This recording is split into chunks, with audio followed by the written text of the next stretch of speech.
ಬ್ರಹ್ಮರ್ಷಿ ವಿಶ್ವಾಮಿತ್ರರು ಅಯೋಧ್ಯೆಯಿಂದ ಮಿಥಿಲೆವರೆಗೂ ಕರೆದುಕೊಂಡು ಬಂದು ನಮಗೆ ಪರಮಾನಂದವನ್ನು ಉಂಟು ಮಾಡಿದ್ದಾರೆ.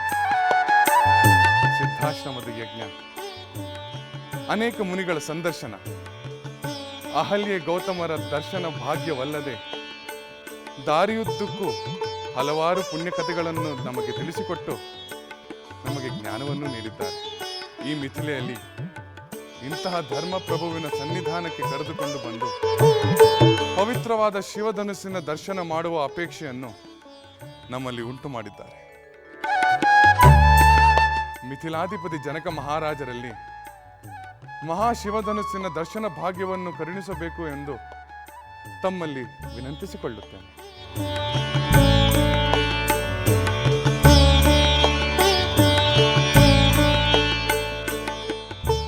ದಶರಥ ಪುತ್ರ ರಾಮಚಂದ್ರ, ನಿನ್ನ ಅಪೇಕ್ಷೆಯನ್ನು ಕೇಳಿ ನಮಗೆ ಅತ್ಯಾನಂದವಾಗಿದೆ. ಆ ಶಿವಧನಸ್ಸನ್ನು ದರ್ಶನ ಮಾಡುವುದಕ್ಕೆ ಮುನ್ನ ಆ ಧನಸ್ಸಿನ ಮಹಿಮೆಯನ್ನು, ಆ ಧನಸ್ಸಿಗಾಗಿ ನಡೆದ ಹಲವಾರು ವಿಚಾರಗಳನ್ನು ನಿಮಗೆ ತಿಳಿಸಲು ನಾನು ಉತ್ಸುಕನಾಗಿದ್ದೆ. ನಮ್ಮ ವಂಶದ ಹಿರಿಯರಾದ ದೇವರಾತರಿಗೆ ಪರಮೇಶ್ವರನು ಆ ಧನಸ್ಸನ್ನು ಅನುಗ್ರಹಿಸಿದ.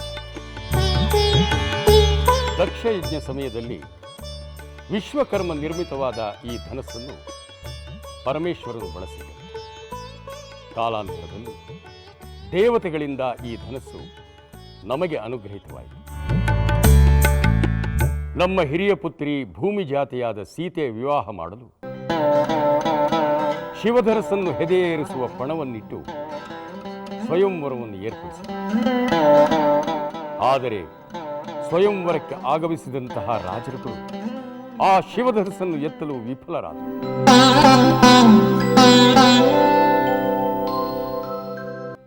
ಅಂತಹ ವಿಫಲರಾದ ರಾಜರುಗಳಲ್ಲಿ ಕೆಲವರು ನಮ್ಮ ಮೇಲೆ ದ್ವೇಷದಿಂದ, ಅಸೂಯೆಯಿಂದ ಸಂಚನ್ನು ಹೂಡಿದರು.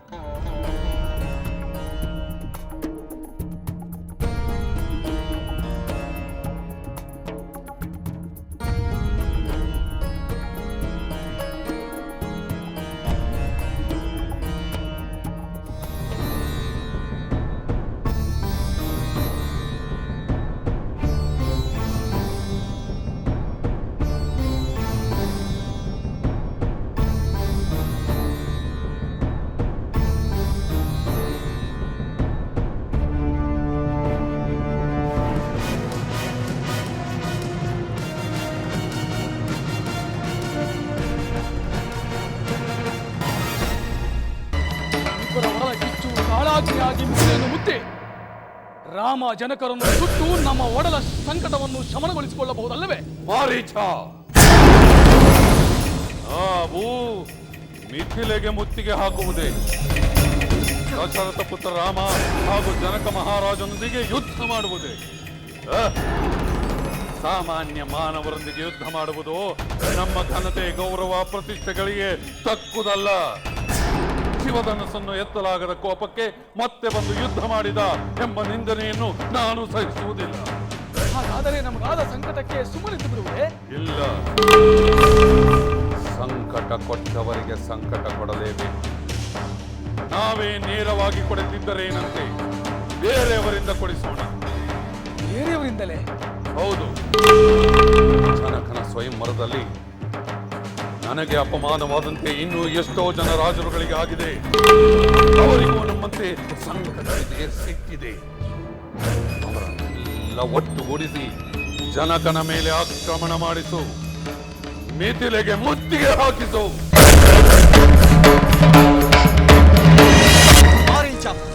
ನಾವು ಮಿಥಿಲೆಯನ್ನ ಗೆಲ್ಲುತ್ತೇವೆ.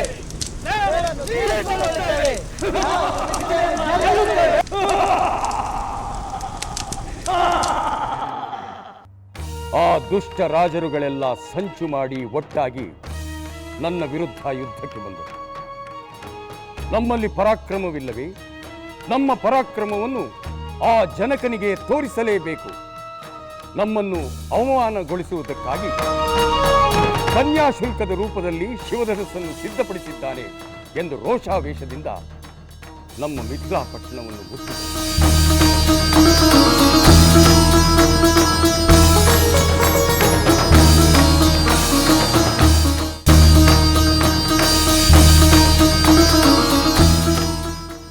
ವರ್ಷ ನಡೆದ ಘೋರ ಯುದ್ಧದಲ್ಲಿ ದುರ್ಗಕ್ಕಾಗಿ ಸಂಗ್ರಹಿಸಲಾಗಿದ್ದ ಸಾಧನಗಳೆಲ್ಲವೂ ನನಗೆ ಅತೀವ ದುಃಖವಾಯಿತು. ದೇವತೆಗಳನ್ನು ಕುರಿತು ತಪಸ್ಸು ಮಾಡುವುದು, ಅವರನ್ನು ಮೆಚ್ಚಿಸುವುದು, ಅವರನ್ನು ಪ್ರಸನ್ನರಾಗುವಂತೆ ಮಾಡುವುದು. ನಾನು ಅನನ್ಯ ಭಕ್ತಿಯಿಂದ ದೇವತೆಗಳನ್ನು ಕುರಿತು ಪ್ರಾರ್ಥಿಸಿ ಶಕ್ತಿಯನ್ನು ನೀಡಿ ಅನುಗ್ರಹಿಸಿ. ಜನಕ ರಾಜ,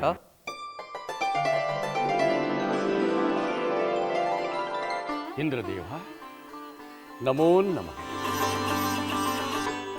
ನಿಮ್ಮ ಪ್ರಾರ್ಥನೆಯಿಂದ ಸಂತೋಷ ಹೊಂದಿರುವೆ. ಶಿವಧನಸ್ಸನ್ನು ಎತ್ತಲಾರದ ದುರ್ಬಲ ರಾಜರುಗಳು ದುಷ್ಟ ಪ್ರೇರಣೆಯಿಂದ ಒಟ್ಟಾಗಿ ನಿಮ್ಮ ವಿರುದ್ಧ ಯುದ್ಧ ಮಾಡಬೇಕೆಂದು ಬಂದಿದ್ದಾರೆ. ಅವರುಗಳ ದುಷ್ಟತನಕ್ಕೆ ತಕ್ಕ ಉತ್ತರ ನಿಮ್ಮಿಂದ ದೊರಕಬೇಕಾಗಿದೆ.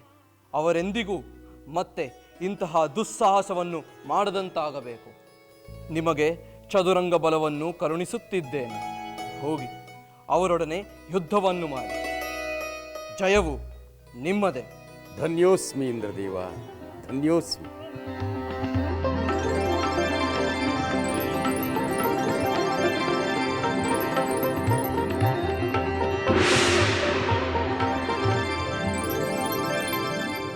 ಈ ರೀತಿಯಾಗಿ ದೇವತೆಗಳು ನನಗೆ ಅನುಗ್ರಹಿಸಿದ ಚದುರಂಗ ಬಲದಿಂದ ಒಟ್ಟಾಗಿ ಬಂದ ದುಷ್ಟ ರಾಜರುಗಳನ್ನೆಲ್ಲ ಹಿಮ್ಮೆಟ್ಟಿಸುವಲ್ಲಿ ಯಶಸ್ವಿಯಾದ. ಆದರೂ ಸಹ ಬುದ್ಧಿ ಕಲಿಯದ ಧೂರ್ತ ರಾಜನೊಬ್ಬ ಸಾಂಕಾಶ್ಯ ನಗರಿಯಿಂದ ನನಗೆ ಬೆದರಿಕೆ ಹಾಕಿದ.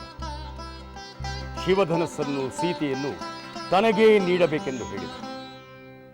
ಮೊದಲೇ ಪ್ರಜಾಪೀಡಕನಾಗಿದ್ದ ಅವನನ್ನು ನಾನೇ ಸಂಹರಿಸಿದೆ.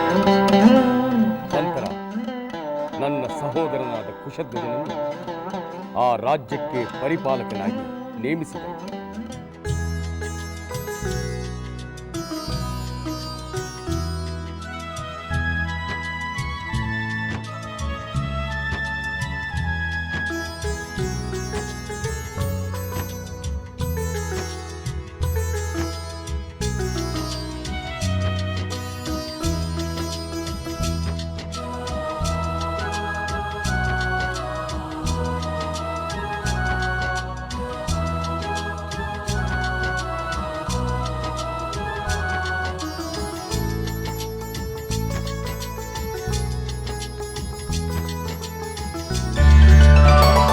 ಮಹಾಮುನೀಂದ್ರರು, ರಾಜಕುಮಾರ, ಈ ರೀತಿಯಾಗಿ ನಮ್ಮಲ್ಲಿರುವ ಶಿವಧನಸ್ಸಿಗಾಗಿ ಕನ್ಯಾಶುಲ್ಕದ ರೂಪದಲ್ಲಿ ಇರಿಸಿ ನಡೆಸಲು ಉದ್ದೇಶಿಸಿದ ಸ್ವಯಂವರದಲ್ಲಿ ಅನೇಕ ಅಹಿತಕರ ಘಟನೆಗಳೇ ನಡೆದಿವೆ. ನಮ್ಮ ಸೀತೆಯ ವಿವಾಹವನ್ನು ನಡೆಸಲು ಸಾಧ್ಯವಾಗಿದೆ. ಕಲ್ಯಾಣ ಕಾರ್ಯಕ್ಕೆ ಬದಲಾಗಿ ಕದನಗಳೇ ನಡೆದಿವೆ. ಈಗ ಮಹಾಮಹಿಮರಾದ ವಿಶ್ವಾಮಿತ್ರರು ಆಗಮಿಸಿರುವುದರಿಂದ ಶುಭವೇ ನಡೆಯುತ್ತದೆ ಎಂದು ನಾವುಗಳು ನಂಬುತ್ತೇವೆ. ಜನಕ ಮಹಾರಾಜ, ಸತ್ಯದ ನಂಬಿಕೆಗಳು ಎಂದಿಗೂ ಹುಸಿಯಾಗುತ್ತವೆ. ಆದ್ದರಿಂದ ಶಿವಧನಸ್ಸಿನ ವಿಚಾರವಾಗಿ ಆಗಲಿ, ಸ್ವಯಂವರದ ವಿಚಾರವಾಗಿ ಆಗಲಿ, ಈ ಹಿಂದೆ ನಡೆದ ಅನಪೇಕ್ಷಿತ ಅನಿರೀಕ್ಷಿತ ಘಟನೆಗಳನ್ನು ಮರೆತು ಶಿವಧನಸ್ಸಿನ ದರ್ಶನ ಭಾಗ್ಯವನ್ನ ಶ್ರೀರಾಮಚಂದ್ರನಿಗೆ ಕರುಣಿಸಿ ಸನ್ಮಂಗಳು ಉಂಟಾಗುವುದು. ಧನ್ಯೋಸ್ಮಿ ಮುನೀಂದ್ರ, ಧನ್ಯೋಸ್ಮಿ. ಅಮಾತ್ಯರೇ, ಪ್ರಭು, ಈ ಕೂಡಲೇ ಈ ರಾಜಕುಮಾರರಿಗಾಗಿ ಶಿವಧನಸ್ಸನ್ನು ಈ ಆಸ್ಥಾನಕ್ಕೆ ತರಿಸುವ ವ್ಯವಸ್ಥೆ. ಅಪ್ಪಣೆ ಪ್ರಭು.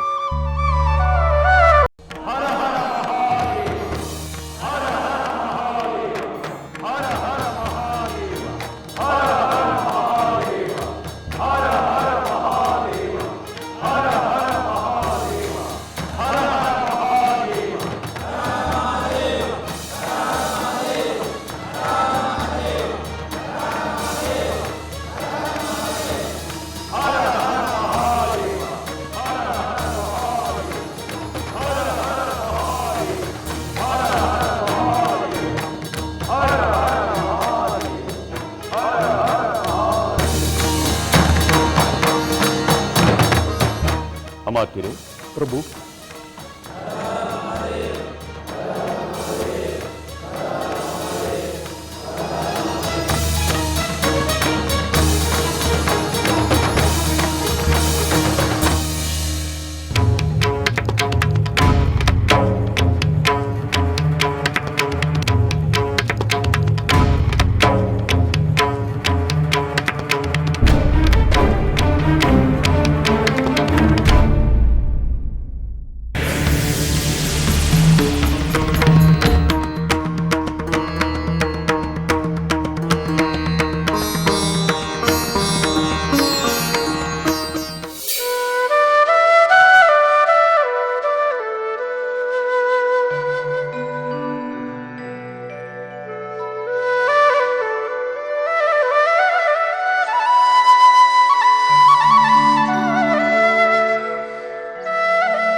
ಗುರುಗಳೇ,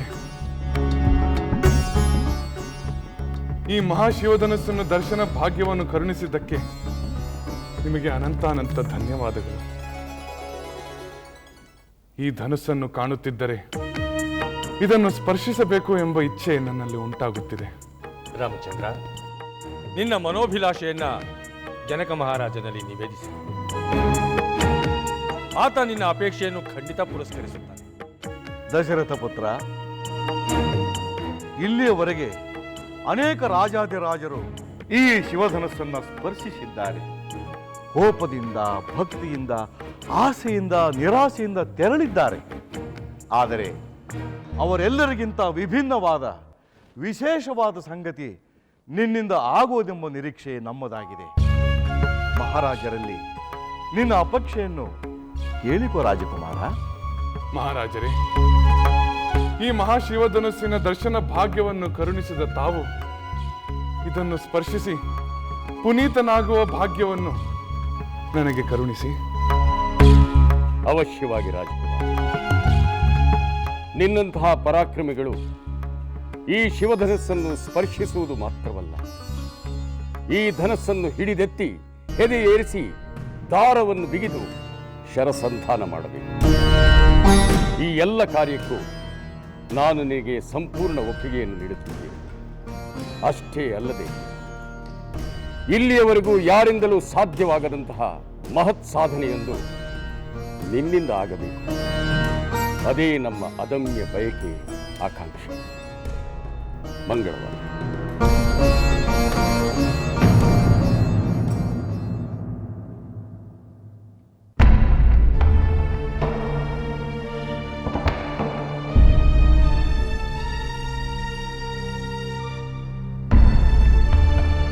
ವಿಜಯೀ ಭವ.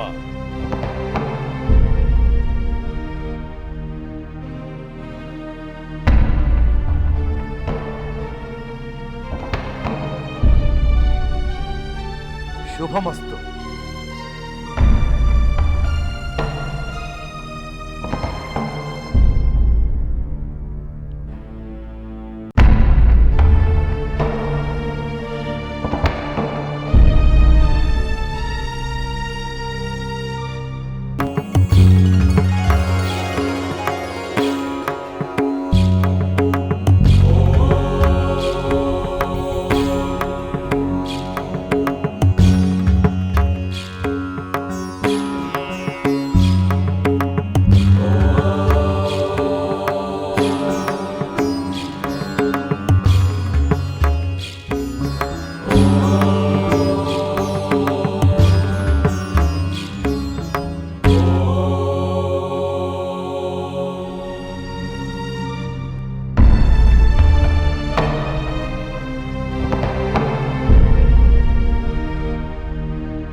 ರಾಮಚಂದ್ರ, ರಕ್ಕಸಿ ಹೆಣ್ಣು ಎನ್ನುವ ಕಾರಣಕ್ಕೆ ಅವಳನ್ನು ಸಂಹರಿಸದೆ ಹೆದರಿಸಿ ಓಡಿಸುವ ನಿನ್ನ ಉದ್ದೇಶ ಸಫಲವಾಗುತ್ತಿಲ್ಲ.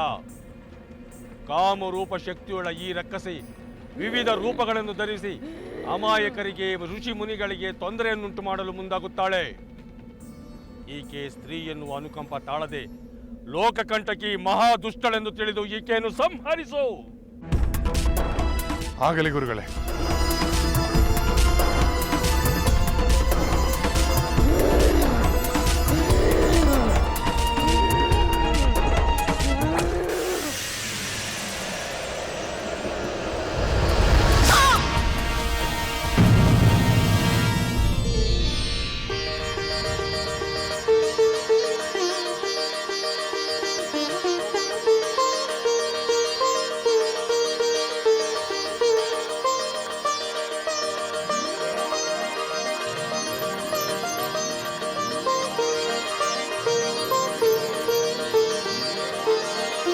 ತಾಟಕಿಯನ್ನು ಕೊಂದು ನನಗೆ ಆನಂದವನ್ನುಂಟು ಮಾಡಿದ್ದಿ.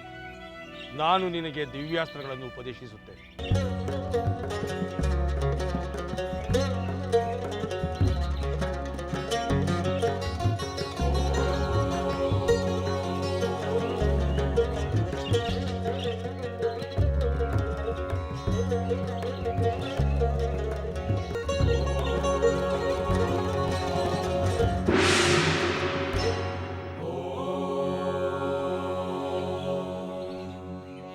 ರಾಮಚಂದ್ರ, ಮಹರ್ಷಿ ವಿಶ್ವಾಮಿತ್ರರು ತಮಗೆ ಉಪದೇಶಿಸಿದ್ದ ಅಸ್ತ್ರದ ಅಧಿದೇವತೆಗಳು ನಾವೀಗ ನಿಮ್ಮ ಕಿಂಕರರಾಗಿದ್ದೇವೆ.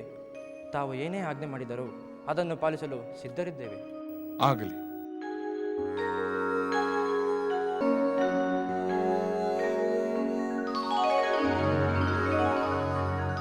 ತಾವು ನನ್ನ ಮನಸ್ಸಿನಲ್ಲಿ ವಾಸ ಮಾಡುತ್ತೀರಿ. ಅವಶ್ಯ ಸಂದರ್ಭದಲ್ಲಿ ತಮ್ಮ ಸೇವೆಯನ್ನು ಕೋರುತ್ತೇನೆ.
ನಿನ್ನ ಪ್ರಾರ್ಥನೆ ಖಂಡಿತ ಫಲಿಸುತ್ತದೆ.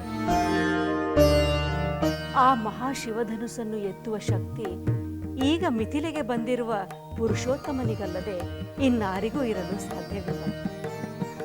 ನಿನ್ನ ಇಚ್ಛೆ, ನಮ್ಮೆಲ್ಲರ ಇಚ್ಛೆ ಈಡೇರುವ ಕಾಲ ಬಂದಿದೆ ಎಂದು ತಿಳಿದುಕೋ. ನಿನಗೆ ಮಂಗಳವಾಗಲಿ.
सविता सूर्यः खगः पूषा गभस्तिमान्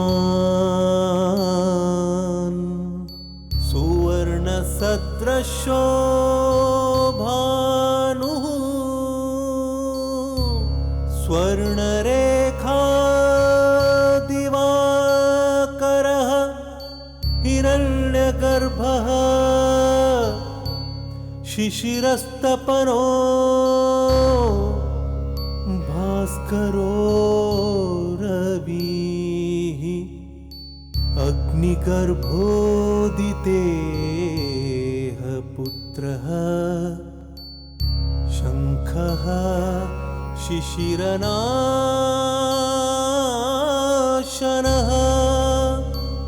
हरिदश्वः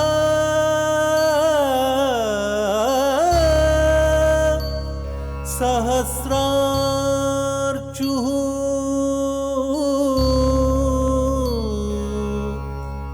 सप्त सप्तरीचिमा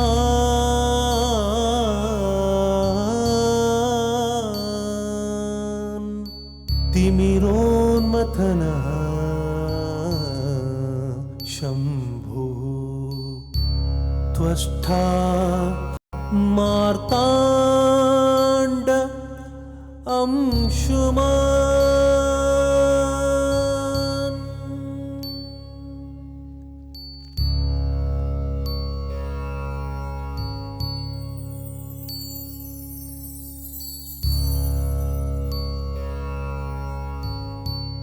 ಸಭಾಸದರೇ, ಹೆದರಬೇಡಿ, ಪ್ರಳಯವೇನೂ ಆಗಿಲ್ಲ. ನನ್ನ ಸಹೋದರ ರಾಮಚಂದ್ರನ ಬಲಕ್ಕೆ ಮುರಿದಿರುವ ಶಿವಧನಸ್ಸಿನಿಂದ ಉಂಟಾದ ಘೋರ ಶಬ್ದಕ್ಕೆ ನಿಮಗೆ ಪ್ರಳಯದ ಅನುಭವವಾಯಿತು. ಈ ಮಹಾಧನುರ್ಭಂಜನಕ್ಕೆ ಭೂಮಿ ನಡುಗಿದೆ. ಈಗ ತಾವೆಲ್ಲರೂ ಶಾಂತಚಿತ್ತರಾಗಬಹುದು. ಆಹಾ ಆಹಾ, ಅದ್ಭುತ, ಅತ್ಯದ್ಭುತ. ನಿಸ್ಸಂಶಯವಾಗಿಯೂ ಈ ರಾಮಚಂದ್ರನ ಪರಾಕ್ರಮ ಪರಮಾದ್ಭುತವಾಗಿದೆ. ದೇವದಾನವ ಗಂಧರ್ವ ಯಕ್ಷ ಕಿನ್ನರ ಕಿಂಪುರುಷಾದಿ ಮುಂತಾದವರು ಯಾರೊಬ್ಬರೂ ಈ ಶಿವಧನಸ್ಸನ್ನು ಅಲುಗಾಡಿಸಲು ಅಸಮರ್ಥರಾಗಿರುವಾಗ ಈ ಮಾನವ ಸ್ವರೂಪಿಯಾದ ಪುರುಷೋತ್ತಮನು ಶಿವಧನಸ್ಸನ್ನು ಎತ್ತಿದ್ದು ಅಲ್ಲದೆ ಈತನ ಪರಾಕ್ರಮಕ್ಕೆ ಶಿವಧನಸ್ಸೇ ಮುರಿದು ಹೋಯಿತು ಎಂದರೆ ರಾಮಚಂದ್ರ, ನೀನು ಸಾಮಾನ್ಯನಲ್ಲ. ದೇವತಾ ಸ್ವರೂಪ, ದೇವತಾ ಸ್ವರೂಪ.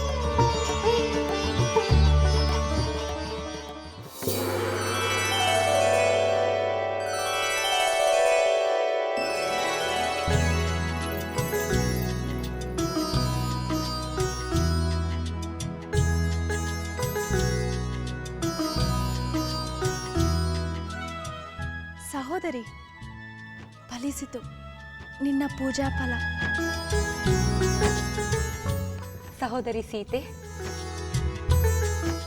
ದೇಶ ದೇಶದಿಂದ ಆಗಮಿಸಿದ ಮಹಾಶೂರ ವೀರರೆಂದು ಹೊಗಳಿಸಿಕೊಂಡ ರಾಜಕುಮಾರರೆಲ್ಲ ಅಲುಗಾಡಿಸಲೇ ಅಸಮರ್ಥರಾದರೆ ಅಯೋಧ್ಯೆಯ ನರೇಶಪುತ್ರ ನಿರಾಯಾಸವಾಗಿ ಪೂಜ್ಯ ಶಿವಧನಸ್ಸನ್ನು ಎತ್ತಿದರಂತೆ.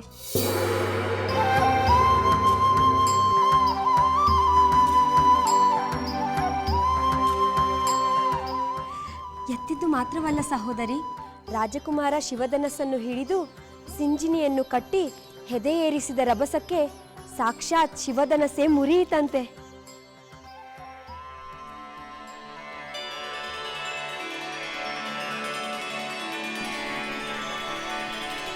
ಕೇಳಿದಳು ಸೀತೆ ಶುಭ ಸಂದೇಶವನು, ತಾಳಿದಳು ಸೀತೆ ನವ ಸಂತೋಷವನು. ವರ ಶಿವಧನುವನು ಮುರಿದನು ಶ್ರೀರಾಮ, ವರಿಸುವ ಕ್ಷಣ ನಿರೀಕ್ಷಿಸಿ ಕಾತರಿಸಿದಳು, ನಮಿಸಿದಳು ಆ ದೇವನ ನಮಿಸಿದಳು.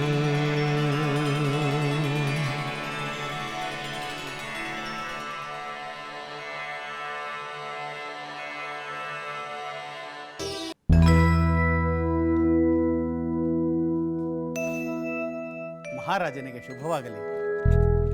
ಗುರುವರ್ಯ, ನಮೋ ನಮಃ. ತಮ್ಮ ಆಗಮನದ ನಿರೀಕ್ಷೆಯಲ್ಲಿಯೇ ಇದ್ದರು. ಪ್ರಳಯದ ಮುನ್ಸೂಚನೆಯೋ ಏನೋ ಎಂಬಂತೆ ಭೂಕಂಪವಾದ ಅನುಭವ ಆಯಿತು. ಅರಮನೆಯೇ ಅಲ್ಲಾಡಿ ಅಲ್ಲೋಲ ಕಲ್ಲೋಲವಾದಂತ ವಾಸವಾಯಿತು. ಇದ್ದಕ್ಕಿದ್ದಾಗೆ ಏಕೆ ಹೀಗಾಯ್ತು ಗುರುದೇವ? ಇದು ಯಾವುದಾದರೂ ಕೇಳಿನ ಮುನ್ಸೂಚನೆ ಅಥವಾ ಪ್ರಕೃತಿ ವಿಕೋಪವೇ? ಏಕೆ ಹೀಗಾಯ್ತು ಗುರುದೇವ? ಇದು ಕೇಡಿನ ಮುನ್ಸೂಚನೆ ಅಲ್ಲ ಮಹಾರಾಜ, ಕಲ್ಯಾಣದ ಮುನ್ಸೂಚನೆ. ಕಲ್ಯಾಣವೇ? ಯಾವ ಕಲ್ಯಾಣ? ಕಲ್ಯಾಣಕ್ಕೆ ಭೂಕಂಪನವೇ? ಕಲ್ಯಾಣಕ್ಕೆ ಭೂಕಂಪನವೇಕೆ ಗುರುದೇವ? ಇದು ವಿಕೋಪವೇ? ಈ ಕಂಪನ ವಿಕೋಪವೆಲ್ಲವೂ ನಿನ್ನ ಮಗನ ಪ್ರತಾಪ. ನನ್ನ ಮಗನ ಪ್ರತಾಪವೇ? ಅದೇನೆಂದು ವಿವರಿಸಿ ಹೇಳಿ ಗುರುದೇವ. ಹೇಳುತ್ತೇನೆ, ಹೇಳಲೆಂದೇ ಬಂದಿರುವೆ. ಮಹಾರಾಜ, ಈ ಹಿಂದೆ ನಾನು ನಿನಗೆ ಮಿಥಿಲೆಯಲ್ಲಿನ ಶಿವಧನುಸ್ಸಿನ ಬಗ್ಗೆ ಹೇಳಿದ್ದನಲ್ಲವೇ? ಹೌದು, ನನ್ನ ಮಗ ರಾಮಚಂದ್ರ ಶಿವಧನುಸ್ಸನ್ನು ಎತ್ತಿದನೆ. ಎತ್ತುವುದೇನೋ, ಅದಕ್ಕೆ ದಾರ ಬಿಗಿಯಲು ಬಗ್ಗಿಸಿದಾಗ ಆ ಶಿವಧನುಸ್ಸು 2 ತುಂಡಾಗಿ ಮುರಿದು ಬಿತ್ತು.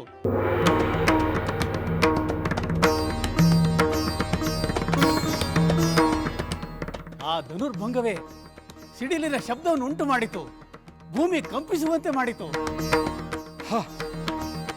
ಆಶ್ಚರ್ಯ, ಅದ್ಭುತ, ಅತ್ಯದ್ಭುತ.